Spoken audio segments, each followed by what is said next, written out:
으로 간절히 기도드립니다. 아멘. 여러분은 살아가면서 가장 큰 관심이 무엇입니까? 하나님도 가장 큰 관심이 있는데요. 그것은 그분이 창조하신 사람들이 구원받는 것입니다. 디모데전서 2장 4절에 보면 모든 사람이 구원을 받으며 진리를 아는 데 이르기를 원하신다라고 말씀을 합니다. 모든 사람들이 구원을 받는 것, 하나님에겐 그보다 더 중요한 것이 없습니다. 십자가가 그것을 증명하죠. 자, 여러분, 구원이 뭡니까? 성경적으로 정의한다면 구원이란 모든 악 그리고 고난으로부터 해방하는 것입니다. 우리가 사는 세상을 보십시오. 이 세상에는 거짓과 불의, 증오, 또 개인적인 결핍, 아픔, 이웃들과의 갈등, 저 유럽에서 벌어지고 있는 국가와 국가 간의 갈등, 전쟁, 이 모든 것들은 다 악, 고난의 증상이라고 말할 수 있습니다. 우리는 그런 것들에 둘러싸여서 지금 짓눌려 있는 것입니다. 성경은 이런 악이나 고난으로 짓눌려 살아가는 인생을 죽은 자라고 그렇게 설명하고 있습니다. 죽은 자. 인생의 죽음의 권세 아래 살아가고 있는 것이죠. 우리가 인간이 구원을 받아야 할 이유가 바로 여기 있는 것입니다. 그러면 어떻게 우리가 구원을 받을 수 있는가? 죽음의 원인인 죄의 문제를 해결하는 게 우선입니다. 여러분, 죄는 무엇입니까? 죄는 성경적으로 간단히 정의한다면 하나님을 떠나 사는 것입니다.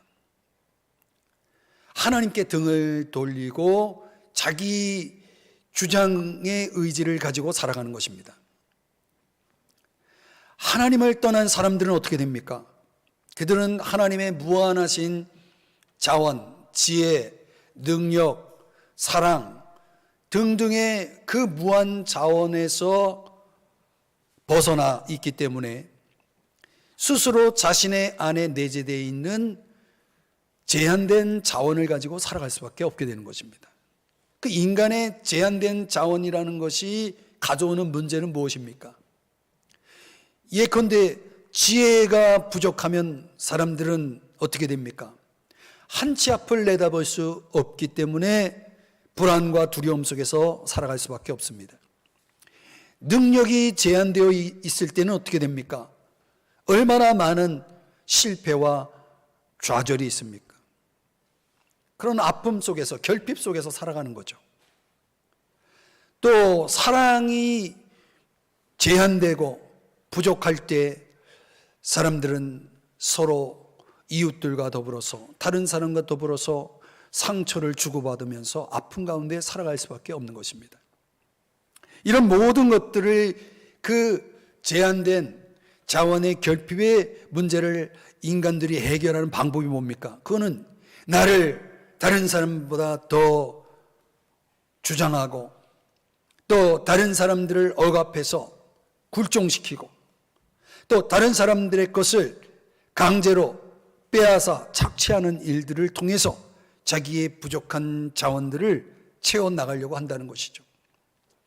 저 유럽의 전쟁은 그런 맥락에서 인간의 그 악과 고난에서 비롯되는 그 죽음의 증상의 한 예라고 할 수 있겠습니다. 우리는 그렇기 때문에 구원을 반드시 받아야 됩니다. 그 구원을 어떻게 받을 수 있는가? 한마디로 선포된 복음, 즉 예수 그리스도의 십자가와 부활을 믿음으로 구원을 얻을 수 있는 겁니다. 여러분, 예수 그리스도의 십자가와 부활을 믿으십니까? 그렇다면 여러분 구원을 얻는 것입니다. 성경은 구원을 얻은 사건을 여러 가지 이미지로 설명해 주는데 그 가운데 하나가 하나님의 아들됨입니다. 이 구원받은 사람을 가리켜서 하나님의 자녀, 하나님의 아들이 되었다 이렇게 말하잖아요. 자, 근데 오늘 성경 23절에서는 어떻게 소개하고 있냐면 하늘에 기록된 장자들 이렇게 설명하고 있습니다. 여기 장자라는 표현이 아들이라는 뜻이거든요.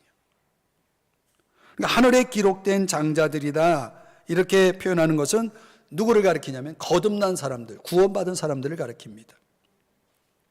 교회에 속한 사람들이죠.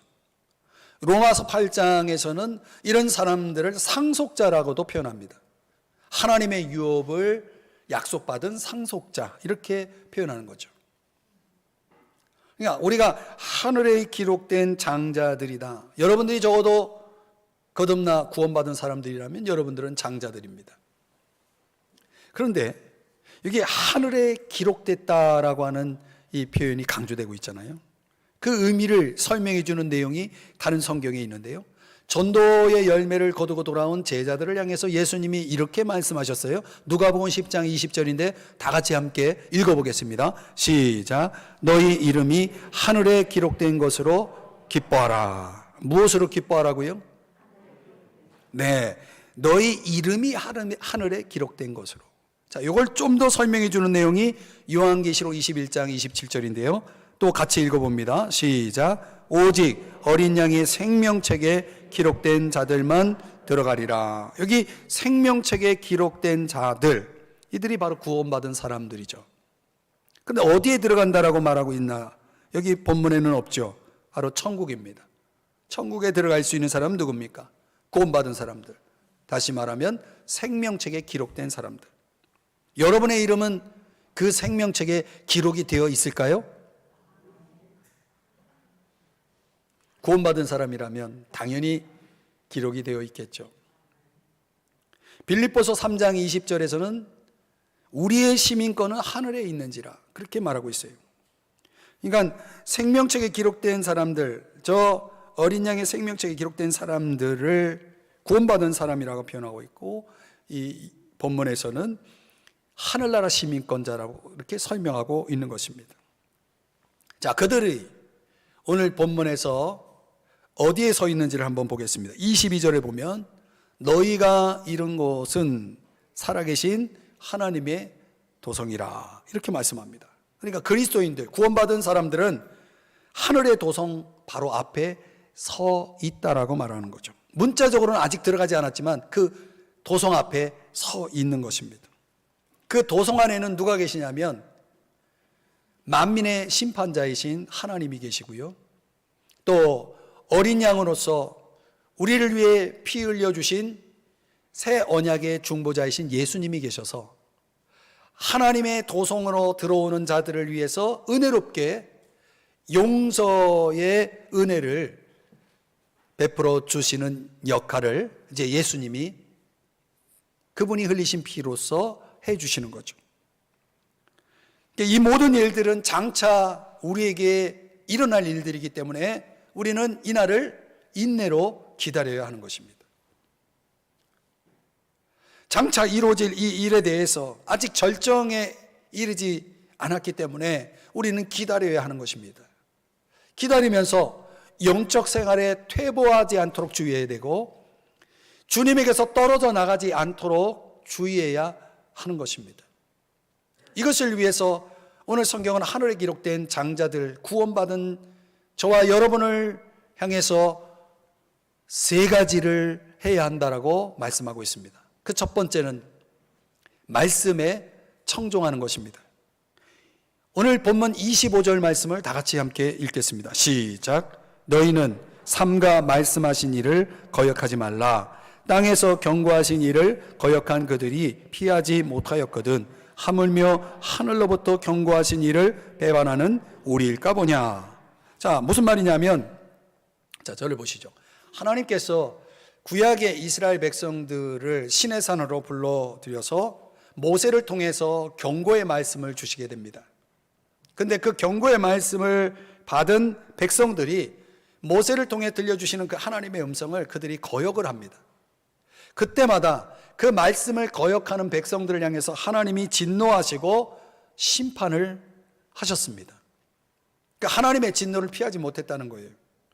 그렇다면 말씀을 거역한 구약의 이스라엘 백성들이 하나님의 진노를 피하지 못했다면 오늘날 저 하늘에서 경고하시는 예수 그리스도의 음성을 거역하는 자들이 하나님의 진노를 피할 수 없다라고 하는 것을 지금 이야기하는 것이죠.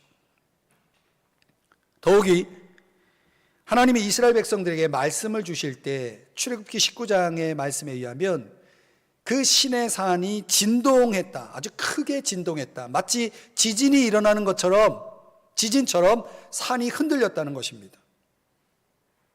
우리가 그 현장을 직접 목격하지 못했기 때문에 우린 성경의 증거대로 하면 지진이 일어난 거예요. 마치 화산 폭발처럼 산이 흔들렸다는 거예요. 자, 그런데 오늘 본문 26절에 보시면 그 진동이 또 한 번 일어날 것을 말씀하고 있어요. 구약의 이스라엘 백성들이 보았던 시내산의 진동은 땅의 진동이었다면 또 한 번 일어나게 될 진동은 땅만 아니라 하늘도 진동할 것이다, 이렇게 말하고 있죠. 여기서 중요한 단어가 또 한 번이라는 단어입니다. 가까운 어느 날, 미래의 어느 날 또 한 번 하나님은 모든 것, 즉 땅과 하늘을 흔들 것이라고 경고하고 있는 거죠.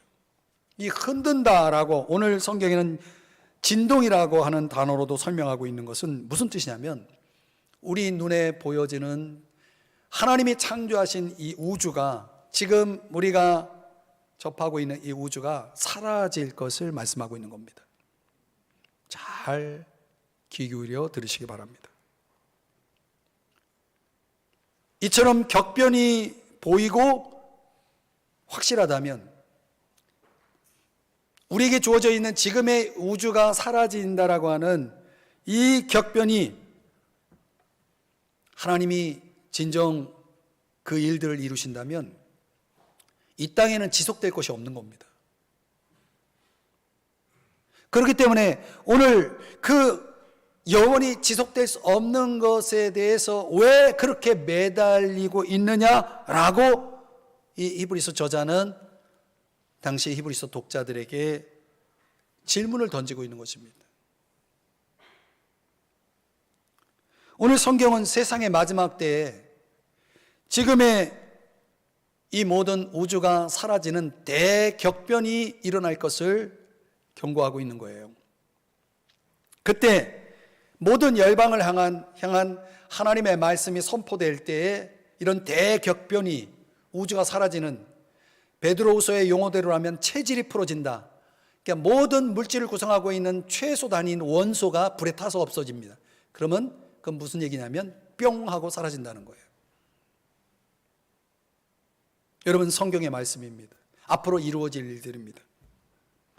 하늘과 땅이 흔들리는 그날, 궁극적으로는 아무것도 우리가 붙잡을 수 없는, 아무것도 의지할 수 없는 상태가 된다는 것이에요. 그날에 하나님의 말씀에 청종하지 않고 말씀을 거역한 자들을 향해서 하나님은 심판하실 거라는 거죠. 그날은 공포의 순간이 될 것입니다.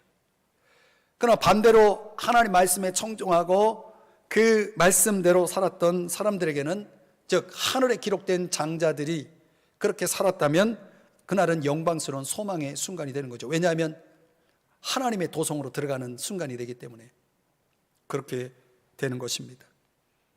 우리가 지금 히브리서 12장 끝부분에 와 있는데 이제 한 장만 더 살펴보면 됩니다.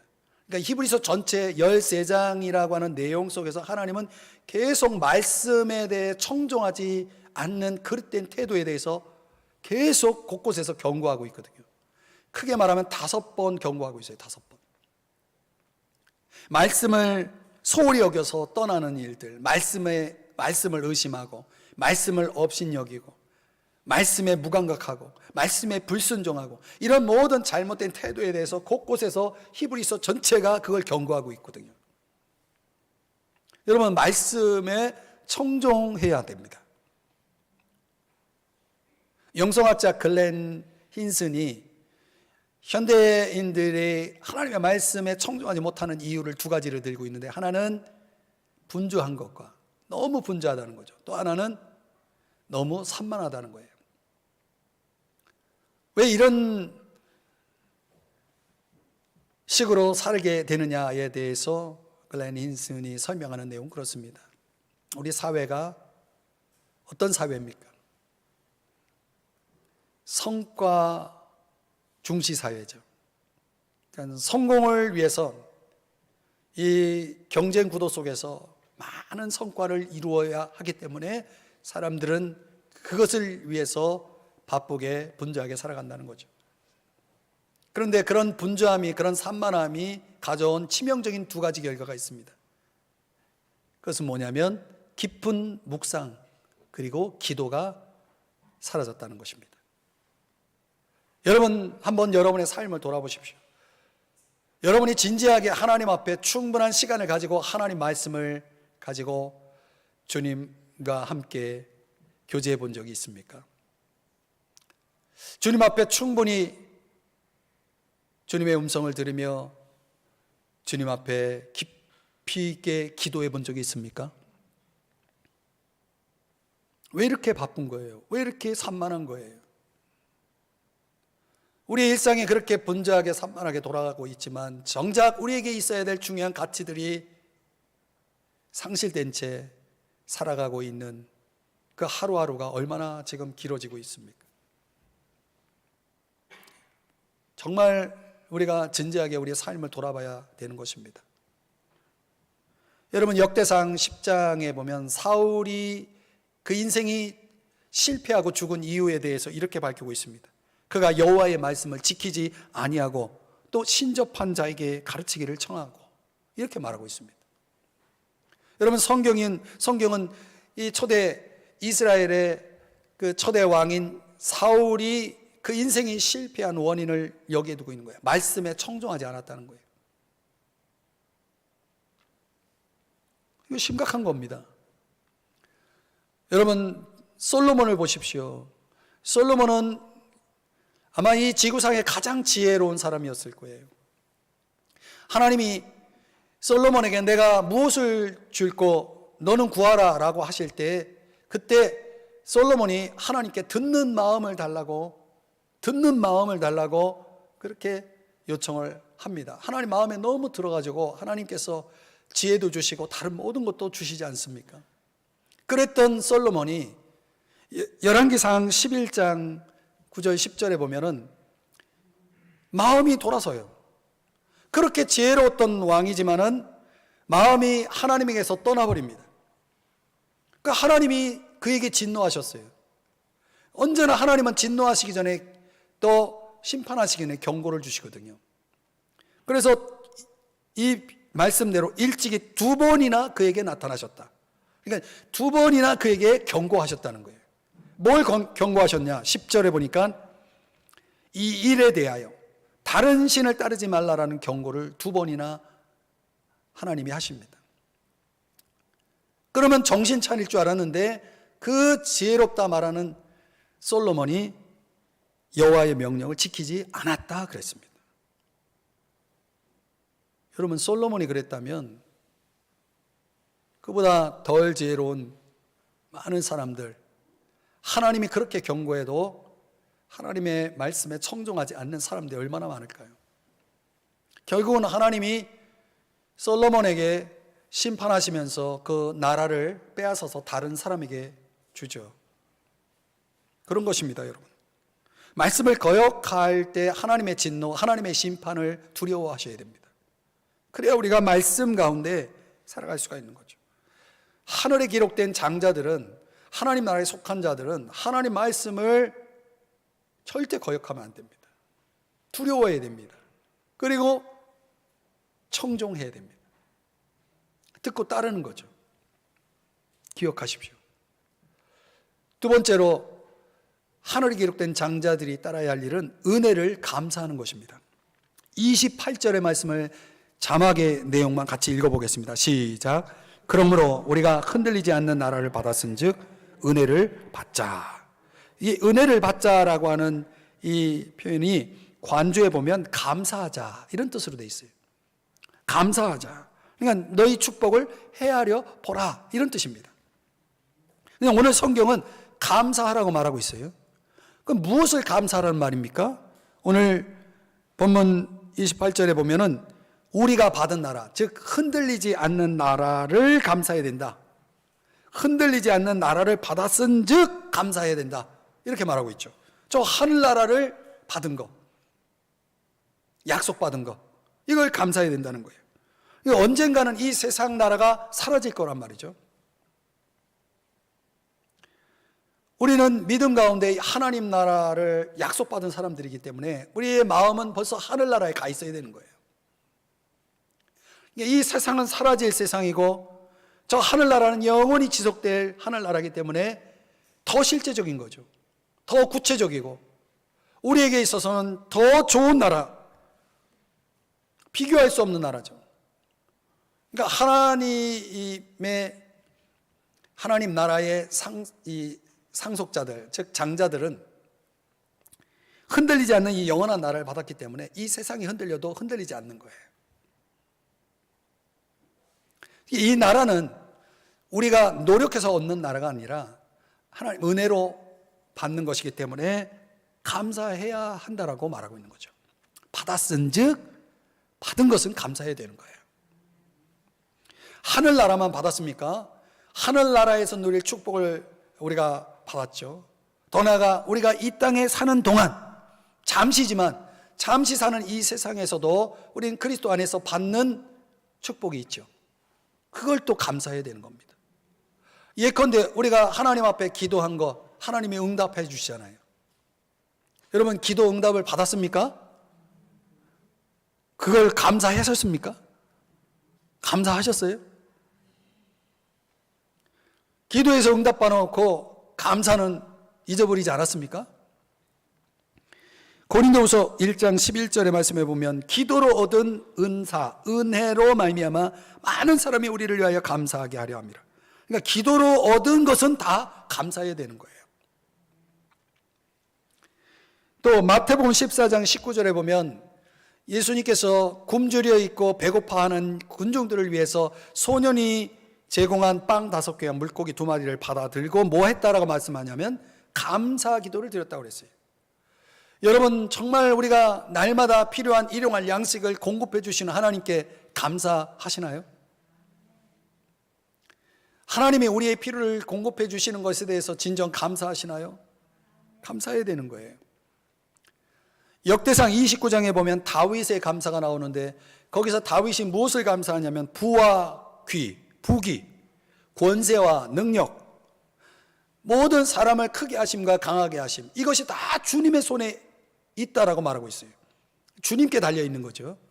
이 주님께 달려 있는 것에 대해서 다윗이 주께 감사하다라고 고백하고 있습니다. 시편 75편 1절에는 주님이 행하신 놀라운 일에 대해서 시인이 감사하고 있습니다. 주님의 역사, 주님의 성품을 감사하고 있는 겁니다. 고린도전서 1장 4절에서는 바울이 믿음의 형제 자매들로 인해서 감사하고 있습니다. 내가 너희를 위하여 항상 하나님께 감사한다. 저는 여러분으로 인해서 매일 감사합니다. 여러분 우리가 믿음 안에서 만나는 주의 성도들 서로 함께 신앙 공동체를 이루어 나가고 있는 우리 서로에 대해서 여러분 감사하나요? 여러분이 하나님께 받은 축복이 무엇입니까? 그거 하나도 빠뜨리지 말고 감사해야 되는 거예요. 이런 말이 있죠. 우리가 배우기 가장 힘든 산수는 우리가 받은 축복을 헤아려 보는 것이다. 무슨 말이냐면 우리가 다른 사람을 통해서 받은 도움이 너무 많은 거예요. 셀 수가 없죠. 근데 받은 도움이 너무 많기 때문만 아니라 사람이 너무 무정해요. 그래서 셀 수가 없어요. 무정하다는 게 무슨 뜻입니까? 까먹는다는 거죠. 사람이 누구에게 도움을 받은 거에 대해서 그 도움을 받은 것을 너무 빨리 잊어버려요.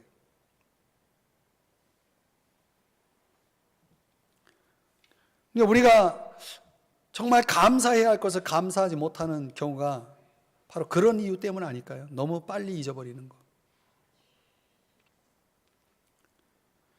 조정민 목사가 쓴 책에 그 잠언록에 보니까 이런 글이 있더라고요.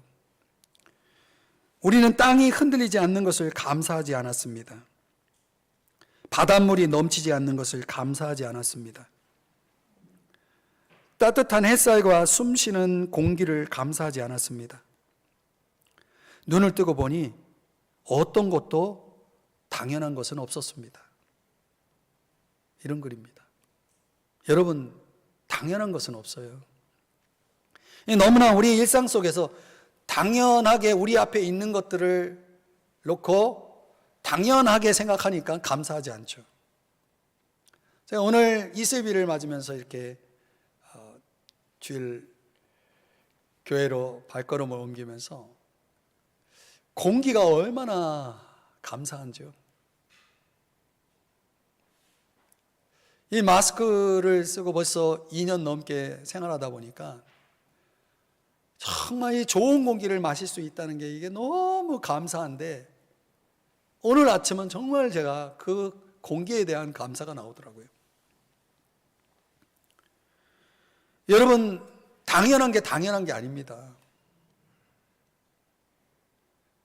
여러분, 사방을 둘러보세요. 여러분의 삶 속에 당연하다고 생각되는 건 다 감사해야 될 거예요. 심리학자 아치발트 하트라고 하는 사람이 쓴 마음의 습관이라는 책이 있는데 거기 아주 흥미로운 이야기가 나와요. 무슨 얘기냐면 오랫동안 이제 반복하는 것들 있잖아요. 그런 것들이 우리 무의식에서 진행되면서 습관이라는 게 형성된다는 거예요. 그러니까 뭔가를 계속 끊임없이 반복하다 보면 그게 이제 행동의 습관이 형성되는 거죠. 마음도 그렇다는 거예요. 이 책 제목이 그래서 마음의 습관이에요. 근데 우리 마음도 어떤 한 방향으로 계속 반복적으로 가다 보면 그게 내 마음의 형성이 된다는 거예요. 습관으로. 그러니까 성경이 뭐라고 말씀하냐면 범사에 감사하라 이렇게 말씀하잖아요. 근데 우리가 계속해서 그 말씀대로 모든 것에 자꾸 감사하다 해서 우리의 마음이 감사의 방향으로 계속 반복적으로 가다 보면 우리의 마음에는 감사라는 마음의 습관이 형성된다는 거예요.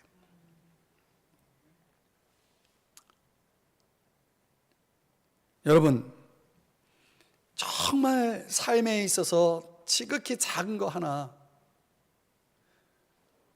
우리 눈에 보여지는 것뿐만 아니라 보여지지 않는 것까지도 정말 작은 거 하나 소중히 여기고 감사해 보세요. 그렇게 여러분의 마음이 계속 그런 감사가 반복되다 보면 그것이 습관이 되고 그것이 여러분의 삶이 되고 그것이 여러분의 인생이 되는 겁니다. 제가 그래서 여러분에게 제안한 거 있잖아요. 매일 감사 일기를 써보라는 거. 더도 덜도 아닌 3가지씩만 제가 감사를 써왔거든요. 올해 들어와서. 벌써 3월 중순이다 보니까 페이지 수가 여러 페이지가 됐어요. 어느 날은 너무 많아가지고 더 적고 싶은데 3가지만 딱 적어요. 어느 날은 생각나는 게 없어요. 그래도 계속 생각해 보니까 내 마음을 그쪽으로 계속 방향을 향해 보니까 결국은 3가지가 생각이 나요. 그래서 지금까지 계속 감사 일기를 쓰고 있어요. 저는 오늘 이 말씀처럼 하늘에 기록된 장자인 내가, 하나님 나라에 속한 장자인 내가 오늘 당연히 마땅히 은혜를 받은 것을 감사해야 되는데 감사하지 않고 넘어가는 일이 하나도 없도록 해야 되는데 그런 걸 우리가 얼마나 실천하면서 살고 있느냐라고 하는 것이죠. 다시 말씀드립니다. 당연한 건 없습니다. 모든 것 안에서 하나님께 은혜로 받은 것을 감사하며 사시기를 주의 이름 축복합니다. 3번째로 하늘에 기록된 장자들이 해야 할 일은 거룩함으로 예배하는 것입니다. 28절의 말씀을 자막의 내용만 같이 읽어보겠습니다. 시작. 이로 말미암아 경건함과 두려움으로 하나님을 기쁘시게 섬길지니. 여기 섬기다라고 하는 단어는 문자적으로는 예배하다라는 단어입니다. 예배하다. 여러분, 말씀드리는데 감사할 게 너무 많잖아요. 그럼 이 감사할 것 때문에 우리는 하나님을 기쁘게 섬겨야 되고 예배해야 되는 겁니다. 감사 때문에. 그러니까 예배라고 하는 것은 감사와 같이 가는 거예요. 감사가 있고 그리고 예배가 따라오는 것이죠. 같이 가는 겁니다. 여러분, 예배가 뭡니까? 예배는 우리가 이렇게 찬양하고 기도하고 헌금하고 말씀을 듣고 하는 이런 주일 예배에 준한 예배도 있지만은 우리의 일상 전체가 예배예요. 예배는 삶 자체, 삶의 방식 그 자체인 것입니다. 그래서 시편 기자가 시편 105편 4절에서 세 번역으로 이렇게 말씀합니다. 다 같이 읽어볼까요? 시작. 언제나 그의 얼굴을 찾아 예배하여라. 언제나 할 수 있는 게 예배라는 거죠. 하나님을 찾는 게 예배예요.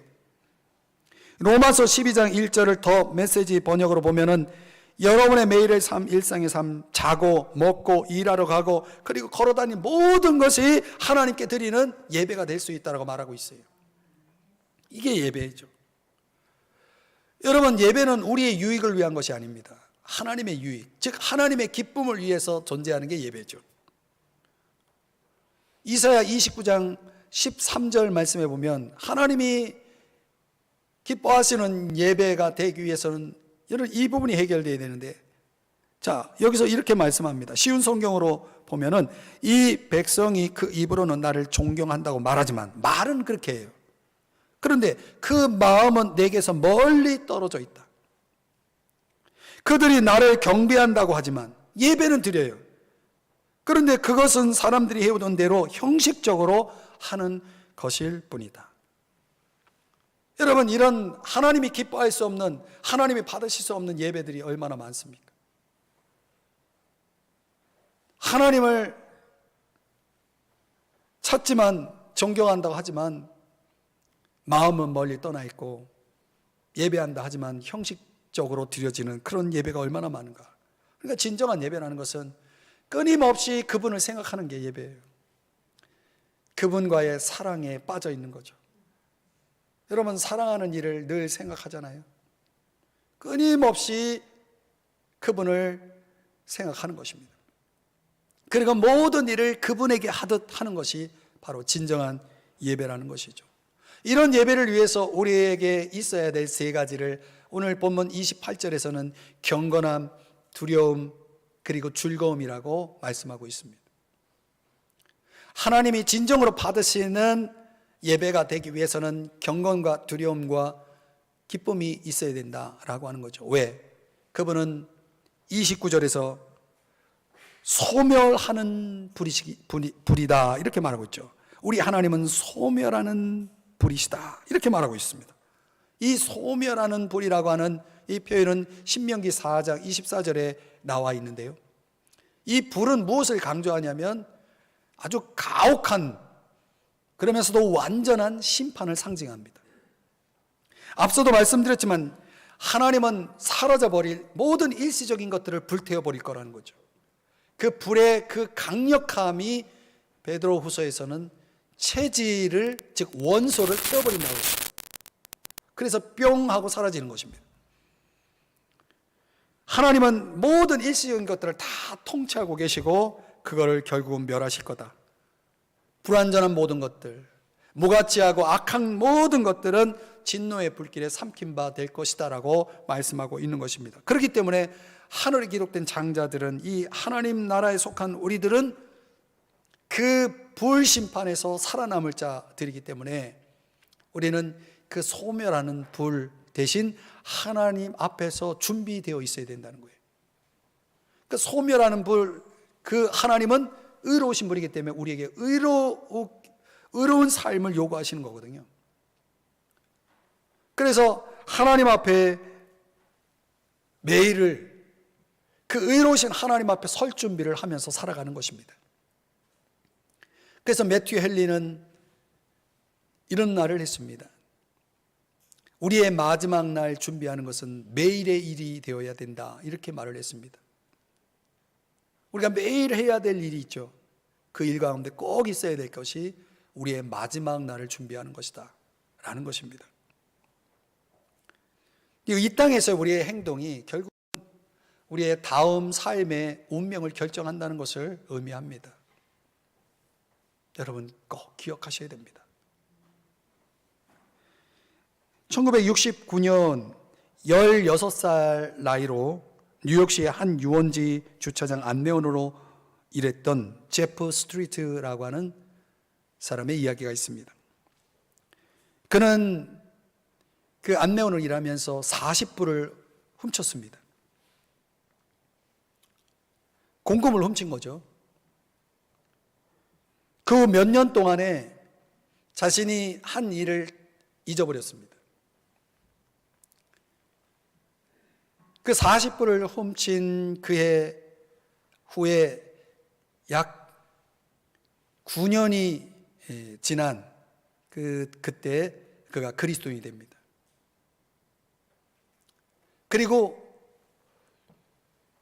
6년이 또 지나서 그가 무엇을 하냐면 자기가 훔쳤던 40불 그리고 그동안의 이자를 계산해서 286불을 합해서 총 326불을 그 유원지 주차장 관계자에게 송금을 합니다.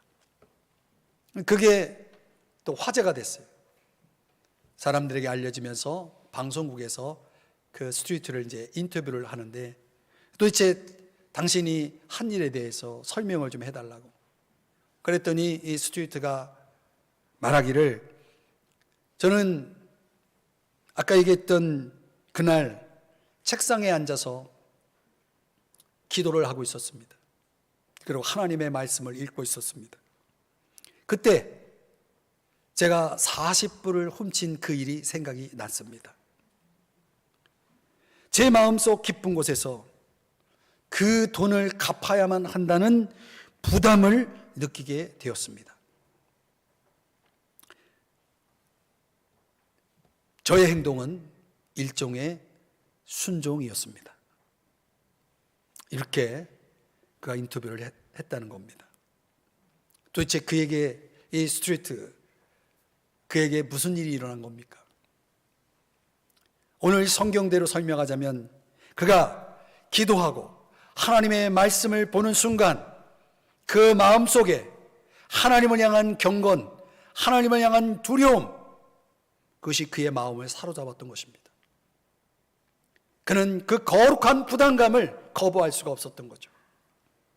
하나님께서 주시는 그 마음을 가지고 이제 하나님을 기쁘시게 하는 예배자로서 합당한 순종을 하기 위해서 그동안의 것을 다 계산해서 326불을 갚아 준 것입니다. 사랑하는 여러분, 하늘에 기록된 장자들에게는, 하나님 나라에 속한 자들에게는 이런 거룩한 부담이라는 것이 주어진다는 것이죠. 하나님 앞에 경건함으로 두려움으로 살아가는 참된 예배자로 살아가는 사람들에게 여러분, 하나님이 주시는 부담감이 있다는 사실을 아십니까? 우리도 예외는 아닙니다. 오늘 우리가 우리의 일상을 살아가면서 잊고 있는, 그래서 우리가 해결하지 못한 문제 가운데 하나님이 어쩌면 우리를 향해서 거룩한 부담을 주실 수가 있죠. 그렇다면 우리는 그것을 해결해야 됩니다. 제가 이 말씀을 준비하면서 아주 오래전에 저에게도 이런 비슷한 일이 있었어요. 그게 생각이 나더라고요. 제가 학교에서 대여장학금을 받았는데 그 대여장학금은 취업을 하면 갚으라는 그런 차원의 대여장학금이었습니다. 근데 저는 취업을 안 했습니다.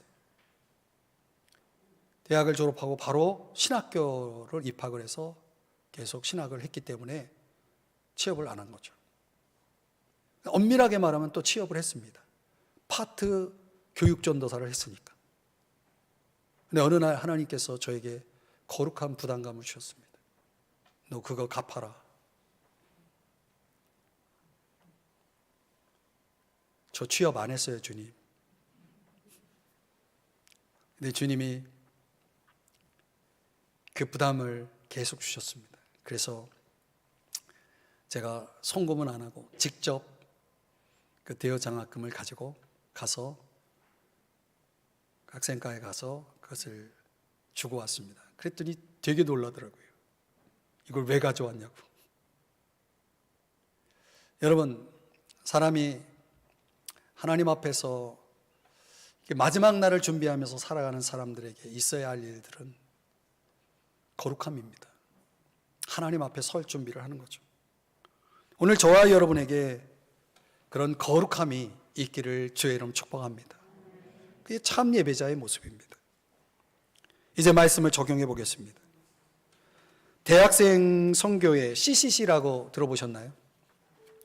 그 CCC를 창립한 빌 브라이트라고 하는 아주 유명한 전도자가 있습니다. 여러분, 사형리라고 하는 작은 아주 그 소책자가 있습니다. 저도 그 사형리를 가지고 이 주변에서 전도를 많이 했는데요. 특별히 대학생들 전도를 그 사형리 책자를 가지고 많이 했습니다. 예수라는 영화를 또 만들었습니다. 이 빌 브라이트가.